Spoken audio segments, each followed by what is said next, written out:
Bonjour, j'aimerais vous parler de la censure et même pire, de la suppression de la chaîne Agora TV sur YouTube. YouTube a reçu, soi-disant, un prix pour son attitude par rapport à la protection de la liberté de la presse. C'est un peu ridicule, c'est grotesque, car YouTube nous supprime nos vidéos depuis des mois. Et maintenant, YouTube a supprimé complètement la chaîne Agora TV, la première.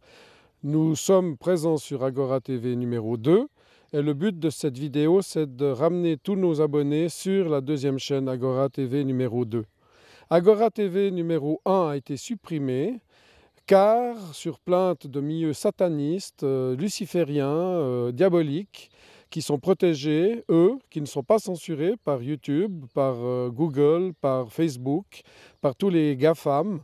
Les milieux satanistes sont protégés, les milieux pornographes sont protégés, les milieux pédocriminels sont protégés, mais les chaînes qui disent la vérité, qui remettent en question la doxa officielle, eh bien les chaînes qui posent des questions, qui doutent de la vérité, entre guillemets, des vérités, entre guillemets, officielles, ces chaînes-là, on les supprime purement et simplement, ce qui est grotesque, inadmissible et vraiment ridicule.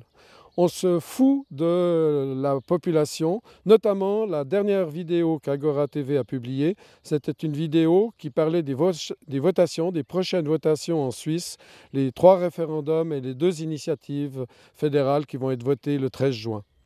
À ce sujet, nous recommandons d'aller voter personnellement le dimanche, en tout cas pas par correspondance, car les votes par correspondance sont fraudés comme Trump l'a démontré aux États-Unis, ce qui est aussi le cas en Suisse. Nous recommandons de voter 3 fois non à tous les référendums, donc non à tous les référendums, et oui à toutes les initiatives. Vous trouvez plus d'informations sur la deuxième chaîne Agora TV numéro 2 ou sur le site internet d'AgoraTV.ch ou sur le site internet 1291.one sur la première page, la page urgence et l'article le plus récent. Nous sommes vraiment outrés de cette moquerie. Nous avions déjà fait une émission où nous démontrions les rapports entre YouTube, Facebook et le satanisme, notamment avec la statue sur les quais à Vevey, où il y a la statue de Baphomet qui était représentée aussi dans la cérémonie satanique de l'inauguration du tunnel du Gothard. Nous sommes conscients que les politiciens au plus haut niveau, les hommes de loi au plus haut niveau, les universitaires, les chercheurs, les médecins, quasiment toutes les élites mondiales sont achetées soit par le pouvoir, soit par l'argent, soit par le chantage, soit par d'autres moyens occultes pour influencer la population dans cette gigantesque manipulation mentale mondiale qui enferme les peuples du monde entier dans la peur.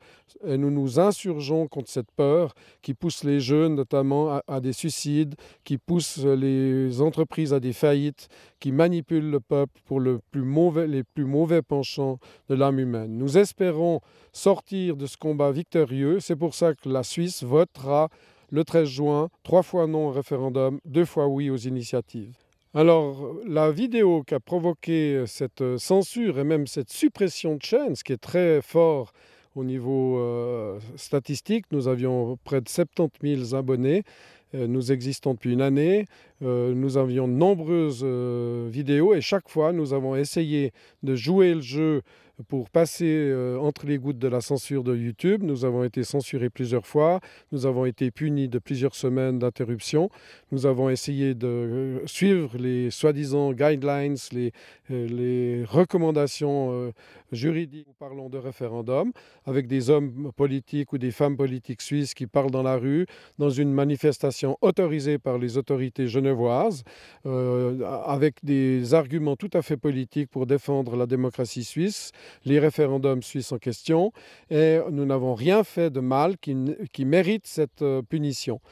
C'est pourquoi nous allons engager des procédures pénales, des procédures au niveau international, en Suisse, à l'étranger, aux États-Unis, pour violation de la liberté de presse, violation du premier amendement de la Constitution des États-Unis, violation de la Convention européenne des droits de l'homme, violation de la Constitution suisse, de la Constitution genevoise, violation de tous les us et coutumes de la démocratie suisse, ingérence, abus de position dominante, abus de monopole de notamment Google, Alphabet et YouTube, ainsi que Facebook. C'est ridicule de censurer la démocratie suisse. Ça fait des siècles, plus de 700 ans que nos ancêtres ont construit une démocratie.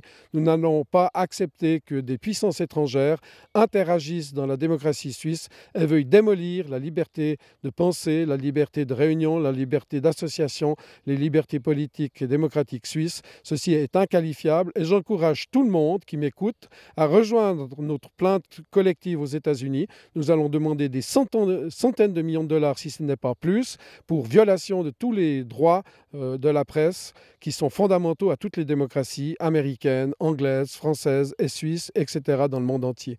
C'est une affaire mondiale. Nous encourageons tout le monde, dans tous les pays, à rejoindre nos listes. Dans certains pays, on a le droit de faire des plaintes collectives. Dans d'autres pays, on peut faire des groupes de plaignants. Nous n'allons pas nous gêner. Nous allons les poursuivre jusqu'au bout. Et l'histoire jugera ce comportement inqualifiable de ces sociétés qui abusent de leur pouvoir, qui abusent de la confiance de la clientèle. Nous recommandons même à tout le monde de boycotter ces GAFAM qui violent toutes les libertés démocratiques et qui commencent par la Suisse. Nous ne nous laisserons pas faire. L'histoire vous jugera. Je vous remercie de votre écoute. Rejoignez nos listes. Venez sur le site internet 1291.one, 1291.one ou agoratv.ch en l'honneur de la Confédération helvétique CH. Merci de votre écoute et à bientôt. Alors j'aimerais aussi insister sur le comportement inqualifiable de Facebook. À côté de Google, d'Alphabet et de YouTube, Facebook a une politique extrêmement étrange. Notamment, elle favorise les chaînes sataniques, lucifériennes, diaboliques. Elle ne censure pas ces posts, elle ne censure pas leurs textes injurieux, vulgaires, abominables, que personne ne peut voir sans salir son âme, ses yeux et son cœur. Et nos posts, par contre, où on fait que de la défense de nos positions en disant la vérité, nos posts sont censurés, nos pages sont cavardées, nos chaînes sont supprimées ou interrompues pour des durées plus ou moins longues. Il y a 2 poids, 2 mesures. Nous nous insurgeons contre ces 2 poids, 2 mesures. Nous demandons à ces GAFAM d'être impartiales. Nous demandons à Facebook de rétablir la vérité telle qu'elle correspond aux faits.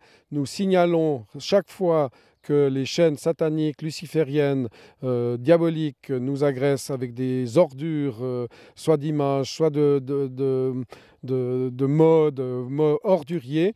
Ceux-là sont protégés, alors que nous, qui rétablissons simplement la vérité des faits et qui portons des doutes sur certaines affirmations de ces milieux sataniques, nos posts sont supprimés, nos chaînes sont interrompues pour des durées punitives. Nous trouvons ceci inqualifiable et nous ferons aussi une procédure contre Facebook dans ce cadre-là et nous irons jusqu'aux États-Unis les poursuivre par des plaintes collectives. Nous demandons à tout le monde de rejoindre nos pétitions qui permettent de faire des plaintes collectives ou des groupes de plaignants dans le monde entier. Alors j'aimerais adresser un message à la conscience des personnes qui y a derrière ces décisions. Je suis bien conscient que certaines décisions sont prises par des robots, des algorithmes qui sont sur des mots-clés que je ne citerai pas ici. Mais à de nombreuses reprises, notamment dans Facebook, on peut voir qu'il y a derrière le robot, dans un certain délai, un homme, une femme, qui interrompt ou qui interdit la page ou le groupe ou le message et qui interagit. Ces personnes, je fais appel à leur conscience, favorisent les groupes sataniques, diaboliques, lucifériens et attaquent les groupes qui défendent la vérité des faits. Et je ne peux pas croire que toutes les personnes qui font ceci soient si mauvaises que ça. J'appelle à leur conscience qu'elles rétablissent nos chaînes, qu'elles rétablissent nos pages, qu'elles rétablissent nos groupes, qu'elles rétablissent nos messages et surtout qu'elles suppriment les abominations de ces chaînes sataniques, de ces pages abominables, de pervers narcissiques, de pervers psychologiques, d'abuseurs, de personnes qui violent des enfants, de pédocriminels en bande organisée, etc., etc. J'appelle à votre conscience, j'appelle à votre gentillesse, j'appelle à votre cœur. J'appelle de tout mon esprit, de tout mon corps, que vous soyez clairs face à cette manipulation. Si c'est vos chefs qui vous donnent des ordres, Je vous demande même de démissionner de ces institutions.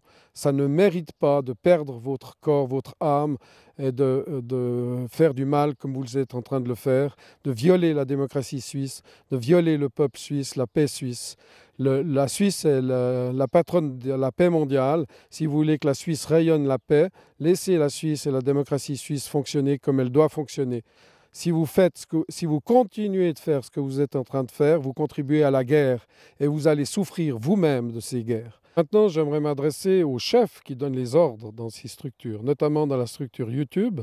La patronne de YouTube a soi-disant reçu un prix pour la liberté d'expression. C'est un peu ridicule, vu de notre point de vue, qu'elle reçoive un prix pour la liberté d'expression alors qu'elle nous supprime une chaîne, notamment dès le début avec What a Beautiful World, ensuite avec Agora TV News. Il y a de nombreuses vidéos qui ont été censurées. Et comment se fait-il que des informaticiens se permettent d'être mieux au courant que de médecins qui savent de quoi ils parlent? Naturellement, les gouvernements ou l'OMS, qui est une organisation internationale et qui a des conflits d'intérêts pour des milliards de dollars, poussent à des moyens qui sont extrêmement coûteux pour toute la société et tout le monde payera par l'augmentation des primes ou par moins de budget pour les écoles, les routes, etc. Mais ces informaticiens se permettent de nous censurer, soi-disant parce que nous ne disons pas la vérité dans le domaine médical. Mais des grands médecins sont de notre côté. Et c'est incroyable que dans l'histoire humaine, pour la première fois, les tyrans ou les dictateurs imposent des moyens extrêmement coûteux de piqûres, d'injections. Les informaticiens qui sont vos subordonnés ou vous-même en tant que directrice de YouTube, vous vous permettez de censurer des chaînes qui simplement posent des questions, évoquent d'autres scientifiques, d'autres médecins, d'autres épidémiologistes ou d'autres prix Nobel qui remettent en question vos dires. Un prix Nobel comme Montagnier, qui est un prix Nobel tout à fait reconnu par la communauté internationale. Nous posons des questions, nous cherchons la vérité. De quel droit vous avez le droit de nous censurer et de nous couper complètement une chaîne? J'en appelle à votre conscience. Vous n'avez pas le droit de faire ceci. L'histoire vous jugera et nous allons faire des procès au niveau international. Nous faisons des groupes de plaignants ou des plaintes collectives. Vous serez devant vos responsabilités. Mais avant que ceci se passe, vous avez encore une chance, c'est de rétablir nos chaînes et de nous permettre de poser des questions. Pour la liberté de presse et d'expression, je m'adresse notamment à la patronne de YouTube. Comment vous permettez-vous de censurer une vidéo de la démocratie suisse où, lors d'un poème, une gentille dame dit « baissez les masques ». Nous suspectons que cette chaîne a été supprimée purement et simplement à cause de ce poème et d'une personne qui défend la démocratie suisse. Est-ce que vous pouvez, en âme et conscience, supprimer une chaîne et des mois de labeur, jour et nuit, 7 jours sur 7, d'une équipe de bénévoles qui travaillons pour chercher la vérité et pour poser des questions et exprimer nos doutes? Pouvez-vous décemment supprimer cette chaîne, vraiment, en âme et conscience, simplement sur des présomptions de non-respect des lois Covid, des lois de l'État, qui d'ailleurs sont en conflit d'intérêts, qui ont des milliards en jeu? Dites-nous le nom des politiciens qui vous obligent à nous censurer et nous combattrons de votre côté pour la liberté de presse, pour la liberté d'expression. Nous ferons des émissions en votre faveur, mais pour l'instant, nous avons l'impression que vous suivez soit un agenda caché, soit des motifs extrêmement douteux de conflit d'intérêts où on vous achète pour nous supprimer la liberté d'expression. C'est une simple démocratie suisse dans laquelle il y a une votation au mois de juin. Nous avons des hommes politiques et des femmes politiques qui se sont exprimés. Est-ce que vous avez vraiment le droit d'interdire à un camp de parler de ses arguments et de favoriser l'autre camp qui a des milliards à disposition pour manipuler l'opinion publique? Est-ce que vraiment vous méritez votre prix pour la liberté d'expression? Actuellement, je ne le crois pas, mais je vous laisse encore une chance. Faites-nous signe et nous sommes prêts à discuter pour voir si vous êtes vraiment du côté de la liberté d'expression, la liberté de presse, les libertés démocratiques, les droits de l'homme, le premier amendement de la Constitution américaine, la Convention européenne des droits de l'homme, etc., etc. Nous sommes ouverts au dialogue. Merci de votre écoute.